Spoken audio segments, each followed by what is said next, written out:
नमस्ते दोस्तों, हमारे चैनल मूवी रिव्यूज में आपका स्वागत है। आज हम जिस मूवी की कहानी जानने वाले हैं उसका नाम है दी एंड, जो साल 2017 में रिलीज हुई थी, जो कि एक हॉरर थ्रिलर मूवी है।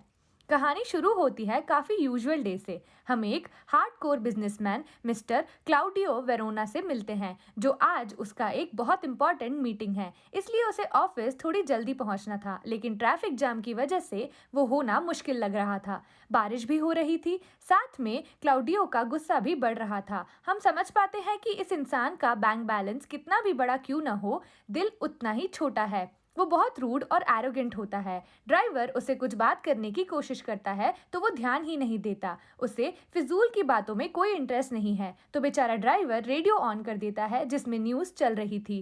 क्लाउडियो अपने पेपर्स को स्टडी करने में बिजी था। रेडियो की आवाज़ से उसे परेशानी हो रही थी, तो वो उसे बंद करने के लिए कहता है। मगर इसी बीच हम सुन पाते हैं कि न्यूज़ पर किसी हमले के बारे में टेलीकास्ट हो रहा है। दूसरे सिटीज में शायद किसी टेररिस्ट ग्रुप ने हमला कर दिया है, मगर क्लाउडियो को क्या वो सेफ है? अब उसे सिर्फ इस डील के क्रैक करने से मतलब है। फाइनली वो ऑफिस पहुंच ही जाता है। उसे ग्रीट करती है एक लड़की सिल्विया, जो यहाँ पर क्लाउडियो की सेक्रेटरी सारा के अंदर एज अ ट्रेनी पिछले 2 महीने से काम कर रही है। क्लाउडियो को उसका अप्रोच अच्छा लगता है, तो वो उसे बाद में मिलने के लिए बुलाता है। इसके बाद क्लाउडियो भागता है और लिफ्ट की तरफ, क्योंकि सारा उसे ऑलरेडी 2 बार कॉल कर चुकी है और उसका क्लाइंट उसके लिए इंतजार कर रहा है। लिफ्ट में क्लाउडियो से मुलाकात होती है और एक लड़की मार्टा से। मार्टा क्लाउडियो की कलीग है, मगर वो उसे उसकी तरफ देख भी नहीं रही थी। उनकी बातों से हमें पता चलता है कि कभी उन दोनों के बीच अफेयर था, मगर मार्टा को फाइनली समझ आ गया यह आदमी कितना फालतू है। उसे सिर्फ यूज कर रहा है, इसलिए उसने क्लाउडियो को छोड़ दिया। अभी वो किसी और से हैप्पीली इंगेज्ड है और वो इन सब के बारे में सोचना भी नहीं चाहती। वैसे मैरिड तो क्लाउडियो भी है पिछले 5 सालों से, मगर इससे उसके अफेयर्स को कंटिन्यू करने में कोई भी प्रॉब्लम नहीं हुई, तो वो मार्टा को सिड्यूस करने लगता है। लेकिन मार्टा को उससे घिन ही आ रही थी, तो वो उल्टा क्लाउडियो को मारकर लिफ्ट से निकल जाती है। लिफ्ट फिर से स्टार्ट होती है, 10th फ्लोर की तरफ चलने लगती है, मगर पता नहीं क्या हुआ, 6th फ्लोर क्रॉस करने के बाद ही सब कुछ बंद पड़ जाता है। उसकी वाइफ लोरेना उसे कॉल करती है। वह क्लाउडियो को घर लौटते वक्त दूध लाने के लिए कह रही थी। क्लाउडियो उसके इन टिपिकल हाउसवाइफ वाली हरकतों से परेशान हो चुका था, मगर साथ में लोरेना ने भी जब शहर में होने वाली न्यूज़ के बारे में कहती है, बाहर कुछ गड़बड़ चल रही है, जगह जगह रोड ब्लॉक हैं, न्यूज़ पर भी हलचल मच चुकी है। इन्हें क्लाउडियो इंपॉर्टेंस नहीं देता। वह कॉल करता है सारा को, उसे किसी भी तरह से उस क्लाइंट को रोक कर रखने के लिए कहता है, लेकिन ऑलरेडी आधा घंटा बीत चुका था और कितना वक्त लगेगा इन रिपेयर वालों को। क्लाउडिया बहुत ही ज्यादा रेस्टलेस फील कर रहा था। वैसे गुस्सा हमेशा उसके नाक पर ही रहता है, लेकिन यहाँ तो हद ही हो गई थी। अचानक उसे आसपास के फुटस्टेप सुनाई देने लगते हैं और कोई रिपेयर वाला होगा। वो तो मदद मांगने लगता है, मगर कोई जवाब नहीं देता। क्लाउडियो फिर से हेल्पलाइन में कॉल करता है और उनसे रिपेयर टीम का नंबर लेता है और वो कॉल करता है और बहुत चिल्लाता है। बात बात पर गाली देना उसकी आदत है, तो ऐसे में वो खुद को काबू पर नहीं रख पाता था और रिपेयर वाले बोलते हैं जनरेटर में कुछ प्रॉब्लम है, थोड़ा वक्त लगेगा। मगर उनकी बातें खत्म होने से पहले ही और क्लाउडियो के कुछ जवाब देने से पहले ही ना जाने क्यों वो लोग चिल्लाने लगते हैं और कॉल कट जाता है। क्लाउडियो फिर से हेल्पलाइन में कॉल करता है और इस बार वो बंदा खुद ऊपर जाता है चेक करने। इसी बीच क्लाउडियो को आइडिया आता है कि क्यों ना वो खुद ही दरवाज़ा खोलने की कोशिश करे। वह लग जाता है काम पर और बहुत मुश्किल से फर्स्ट डोर को तो ओपन कर लेता है, मगर सेकंड डोर बस थोड़ा सा ही खुलता है। उस छोटे से पैसेज से क्लाउडियो पास नहीं कर सकता। क्लाउडियो चिल्ला चिल्ला कर मदद मांगने लगता है, मगर कोई रिस्पॉन्स नहीं देता। अजीब बात यह है कि फ्लोर इतना खाली खाली क्यों लग रहा है, सभी ने एक साथ छुट्टी ले ली क्या? तभी फिर से उसे लोरेना कॉल करती है और वो बहुत ज़्यादा डरी हुई थी। वो कहती है घर के आसपास कुछ अजीब दिखने वाले लोग मंडरा रहे हैं, वे लोग नॉर्मल नहीं लग रहे। क्लाउडियो को लगता है कि लोरेना बेकार में ही पैनिक हो रही है। वो किसी तरह उसे शांत करता है और अपने को वर्कर को उसके घर जाके चेक करने के लिए रिक्वेस्ट करता है। तब यह लिफ्ट के बाहर से उसे कुछ लोगों के भाग दौड़ करने की आवाज सुनाई देती है। क्लाउडियो बुलाता है उन्हें, पर सभी तो ऐसे भाग रहे थे जैसे भूत देख लिया हो। तभी एक लड़की गिर जाती है क्लाउडियो के सामने। यह मार्टा थी। उसकी हालत बहुत खराब हो चुकी थी। वो लिफ्ट के अंदर आना चाहती थी अपनी जान बचाने के लिए, मगर नहीं आ पाती। उससे पहले ही कोई मार्टा को खींच लेता है। क्लाउडियो को उसकी सिर्फ चिल्लाने की आहट सुनाई देती है। इस छोटे से गैप से वो ज्यादा कुछ देख नहीं पा रहा था, तो उसे समझ नहीं आता ये सब क्या हो रहा है। तभी अचानक कुछ अजीब दिखने वाले लोग उसे मारने की कोशिश करते हैं। यह लोग दिखने में तो इंसान ही थे, मगर किसी खूंखार जानवर की तरह बिहेव कर रहे थे, गुर्रा रहे थे। फॉर्चुनेटली इस छोटे से गैप से वो क्लाउडियो तक पहुंच नहीं पाए, तो कुछ देर तक कोशिश करने के बाद वो वहां से निकल जाते हैं। अब जाकर क्लाउडियो को समझ आता है कि किसी बारे में बात कर रहे हैं ये लोग, तो ज़ॉम्बीज हैं। उसे अपने को वर्कर से कॉल आता है, जिसे उसके घर पर जाकर चेक करने के लिए कहा था। वो कहता है रास्ते पर बहुत जाम है, पता नहीं वो कब तक पहुंच पाएगा। क्लाउडियो उसे इन ज़ॉम्बीज के बारे में वार्न करने की कोशिश करता है, मगर उससे पहले ही कोई ज़ॉम्बी उस आदमी पर हमला कर कर उसे मार डालता है। क्लाउडियो टेंशन में आकर रोने लगता है। उसे यहाँ से निकलना होगा जल्दी से जल्दी। वो फिर से उस हेल्पलाइन में कॉल करता है, मगर वह आदमी भी ज़ॉम्बीज का शिकार बन जाता है। क्लाउडियो पागलों की तरह सभी को कॉल कर रहा होता है, तभी उसका सारा को, मगर कोई फोन रिसीव नहीं कर पाता। अचानक एक ज़ॉम्बी क्लाउडियो पर हमला कर देता है, तो पता चलता है कि ये तो मार्टा है। अभी इन ज़ॉम्बीज के काटने के बाद वो खुद भी ज़ॉम्बी बन चुकी है। क्लाउडियो उसे गुड लोहे के रॉड से पीठ पर मार मार कर मार डालता है और फिर उसे लाश के सामने से हटा भी देता है, क्योंकि अभी मार्टा को देखकर उसे घिन आ रही थी। क्लाउडियो को समझ नहीं आ रहा था कि वो क्या करे। इसी बीच वो इनसे परेशान होकर सामने सिल्विया दिखती है। वह भी एक छिपने की जगह ढूंढ रही थी। क्लाउडियो उसे आवाज करने से मना करता है, क्योंकि ये ज़ॉम्बीज आवाज से अट्रैक्ट होते थे। वो सिल्विया को सेकंड डोर पुश करने को बोलता है, मगर इस सब के चक्कर में उसके हाथ से रॉड नीचे गिर जाती है और एक जोर की आवाज होती है।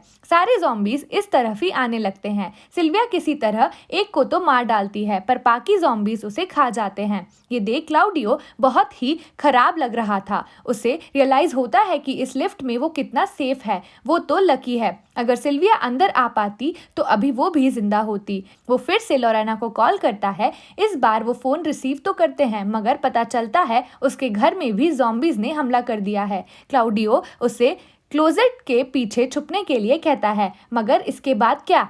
इससे लोरेना बच नहीं पाती। क्लाउडियो हेल्पलेस से उसे बचाने और चिल्लाने की आवाज़ सुनाता है, पर वो कुछ नहीं कर पाता। कुछ देर बाद उसे एक आदमी दिखता है। वह लिफ्ट के डोर को खोलने की कोशिश कर रहा था। क्लाउडियो को पता था यह दरवाज़ा नहीं खुलने वाला, तो वो कोशिश भी नहीं करता। उल्टा उस आदमी को चुपचाप किसी और जगह छुपने के लिए कहता है, लेकिन वो आदमी नहीं सुनता, उल्टा चिल्लाने लगता है और वो ज़ॉम्बीज का शिकार बन जाता है। कहानी में आगे बढ़ने से पहले अगर आपने अभी तक चैनल को सब्सक्राइब नहीं किया है तो तुरंत सब्सक्राइब करें और इस पर बेल आइकन भी दबाएं। नेक्स्ट थी सारा। वो भी बेचारी इधर उधर मदद के लिए भटक रही थी। क्लाउडियो ने उसे बचाने की बहुत कोशिश की, मगर वो कुछ ज़ॉम्बीज को अपनी तरफ बुलाकर उसे रॉड से मार भी डालता है, मगर सारा को बचा नहीं पाता। अपनी आंखों के सामने उसने उसे भी मरते हुए देखा। इतना वायलेंस उसने कभी भी नहीं देखा। उसे सहन नहीं हो रहा था। ये सब लिफ्ट की लाइट भी ऑफ हो चुकी थी, तो वो बेबस लाचार होकर एक कोने में बैठ जाता है और अपने फ़ोन पर न्यूज़ देखने लगता है। बाहर की हालत भी ऑलमोस्ट सेम ही थी। लोग पागल हो रहे थे, एक दूसरे को मार रहे थे और अचानक बाहर उसे गोली की आवाज़ सुनाई देती है। क्लाउडियो देखता है कि एक पुलिस ऑफिसर ज़ॉम्बीज को शूट कर रहा है। वो उस ऑफिसर को अपने पास बुलाता है। उसे पता चलता है उसका नाम है मार्सेलो। वो अपनी टीम के साथ निकलता है रिस्की ऑपरेशन में, मगर कोई भी जिंदा नहीं बचा। मार्सेलो सबसे पहले पूछता है क्लाउडियो घायल है या नहीं। उन ज़ॉम्बीज ने क्लाउडियो को कहीं काटा तो नहीं है, मगर काट लिया तो वो इन्फेक्टेड हो जाएगा। जब क्लाउडियो उसे अश्योर करता है कि वो बिल्कुल ठीक है, तब मार्सेलो उसे वॉकी टॉकी और गन देकर ऊपर जाने लगता है जनरेटर को ऑन करने। उससे शायद कुछ काम बन जाए। क्लाउडियो उसे ओवर द फोन गाइड करने लगता है, मगर हर तरफ ज़ॉम्बीज भरे पड़ते। मार्सेलो के लिए ऊपर जाना मुश्किल हो रहा था। क्लाउडियो उससे एक दूसरा रास्ता बताता है। उस रास्ते से मार्सेलो ऊपर तक तो पहुंच जाता है और लिफ्ट को पार्ट भी ऑन कर देता है, मगर वो दरवाज़ा नहीं खुलता। कोई चीज उसके रास्ते में ब्लॉक कर रही थी। तभी अचानक से कई सारे ज़ॉम्बीज इन दोनों पर हमला कर देते हैं। इधर क्लाउडियो तो फिर भी सेफ था, वो ज़ॉम्बीज को शूट करके मार डालता है, मगर मार्सेलो इतना लकी नहीं था। इसके चिल्लाने की आवाज से क्लाउडियो का दिल टूट जाता है। वो हिम्मत हार चुका था, सब कुछ तो खत्म हो चुका है। उसका परिवार, उसके कलीग, सब जिनके साथ वो हर रोज काम करता था, कोई जिंदा नहीं रहा। किसी किसी को तो उसने अपने हाथों से मारना पड़ा। क्लाउडियो को कोई आइडिया नहीं था कि वो खुद यहाँ से जिंदा निकल पाएगा या नहीं। उसका इतना पैसा, दौलत, सम्मान, जिसके लिए वो इतना घमंड करता था, उसे इस बात सिचुएशन में सब फिजूल लग रहा था। देखते देखते और कुछ घंटे बीत जाते हैं। सुबह से शाम और शाम से रात हो चुकी थी। एक दिन पूरा बीत चुका था। एक पॉइंट पर क्लाउडियो सुसाइड करने का सोचता है, पर नहीं कर पाता क्योंकि उसकी बंदूक में गोली नहीं बची थी। मगर उससे और सहन नहीं हो रहा था। यह सब ज़ॉम्बी उसे पागल बना रहे थे। तभी उसी वक्त मार्सेलो की आवाज़ सुनाई देती है। वह जिंदा होता है। क्लाउडियो जल्दी से उसे रोड से ऊपर आने वाले हिस्से को हटाकर मार्सेलो को अंदर आने देता है और मार्सेलो अपनी राइफल से ज़ॉम्बीज को शूट कर देता है। मार्सेलो घायल हो चुका था, उसे कोई जगह चोट आई थी, पर फिलहाल के लिए वो दोनों सेफ हैं और वो दोनों आसपास में बात करने लगते हैं। क्लाउडियो उससे पूछता है कि ये ज़ॉम्बीज आए कहाँ से हैं। मार्सेलो तो पुलिस वाला है, उसे तो सब पता होगा। मार्सेलो बताता है कि शहर में कोई वायरस स्प्रेड हो चुका है। गवर्नमेंट तो कह रही है ये एनिमल बेस्ड है, मगर उसे यकीन होता है कि ये 100% श्योरली ये लैब में बनाया गया है और किसी के केयरलेसनेस के कारण ये लीक हुआ है। क्लाउडियो उसे उसके परिवार के बारे में पूछता है तो वो कहता है कि शहर में जिंदा लोगों के लिए रिस्की ऑपरेशन जारी की गई है। उन्हें सेफ हाउस या फिर बैंकर्स से ट्रांसफ़र किया जा सकता है। उसमें उसकी पत्नी सारा भी वहीं पर है। क्लाउडियो को अपनी पत्नी लोरेना के लिए खराब लगता है कि काश वो भी जिंदा होती। देखते देखते और कुछ घंटे बीत जाते हैं। मार्सेलो की तबीयत खराब होने लगती है। वो खून की उल्टी करने लगा था। मार्सेलो अपनी राइफल लोड करके क्लाउडियो के हाथ में देता है और कहता है कि वो इन्फेक्टेड है। उन ज़ॉम्बीज ने उसे काट लिया था, मगर वह उन ज़ॉम्बीज की तरह नहीं बनना चाहता था। इसलिए जब वह सो जाए तो क्लाउडियो को उसे सर में गोली मारनी है। क्लाउडियो राजी नहीं होता। इतने खराब हालत में सिर्फ इसी ने तो उसकी मदद की थी, वो उसे कैसे मार सकता है। मगर कुछ देर बाद जब मार्सेलो के दौरे पड़ने लगते हैं, उसके घाव से वाइट लिक्विड जैसा कुछ निकलने लगता है, तो क्लाउडियो समझ जाता है कि समय हो चुका है। देखते ही देखते मार्सेलो एक ज़ॉम्बी बन जाता है और हमला कर देता है क्लाउडियो पर। क्लाउडियो भी बंदूक लेकर तैयार था। वह उसे 3 बार शूट कर देता है और मार डालता है। क्लाउडियो को पता नहीं था उसे और कोई मदद मिलेगी या फिर नहीं। क्लाउडियो फिर से खुद को संभालता है और उसके पैर में चोट लग जाती है, मगर ये घाव मार्सेलो ने नहीं दिया था। इस बार जब ज़ॉम्बीज हमला करते हैं तो क्लाउडियो बिल्कुल मार्सेल की तरह उन्हें सफाई कर देता है।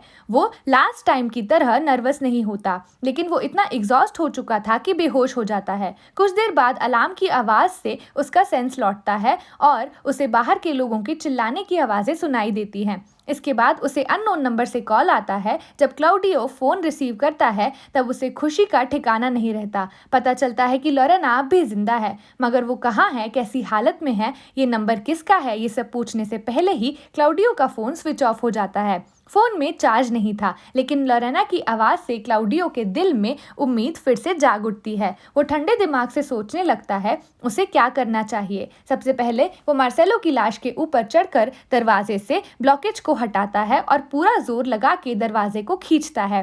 इस बार कोई ब्लॉकेज नहीं था, तो वो दरवाज़ा खुल जाता है और क्लाउडियो भी बाहर आ जाता है। बाहर की हालत बहुत ख़राब थी। क्लाउडियो की तो हिम्मत ही नहीं हो रही थी आगे बढ़ने की। फिर भी वो दबे पाँव ऑफिस से निकलता है। तब तक सुबह हो चुकी थी। चारों ओर सिर्फ लाशें ही बिखरी पड़ी थी। इसके बाद वो धीरे धीरे रास्ते पर जा पहुंचता है। पूरा शहर जैसे शमशान घाट बन चुका था। कहीं कोई आवाज नहीं। एक ब्रिज को क्रॉस करते वक्त क्लाउडियो को एक लाश के पास एक दूध की बोतल दिखाई देती है। उसे लोरेना की याद आती है, तो वो बोतल वहां से उठा लेता है, मगर तभी वो लाश ज़ॉम्बी बनकर क्लाउडियो पर हमला कर देती है और क्लाउडियो प्रिपेयर्ड नहीं था, तो वो बहुत ज़्यादा डर जाता है। मगर तभी कोई उस ज़ॉम्बी को शूट कर देता है। कैमरा जूम आउट होता है और हमें पता चलता है कि मिलिट्री वाले वो लोग हैं जो ज़ॉम्बीज़ को मार रहे हैं और नॉर्मल पर्सन को सेफ हाउस में लेके जा रहे हैं, और वो उसे रेस्क्यू करके सेफ हाउस में ले जाते हैं। फाइनली उसकी जान बच जाती है। आपको ये वीडियो और फिल्म की कहानी कैसी लगी हमें कमेंट सेक्शन में ज़रूर बताइएगा। आज के लिए बस इतना ही। थैंक यू दोस्तों इस वीडियो को देखने के लिए। नेक्स्ट टाइम के लिए बाय बाय।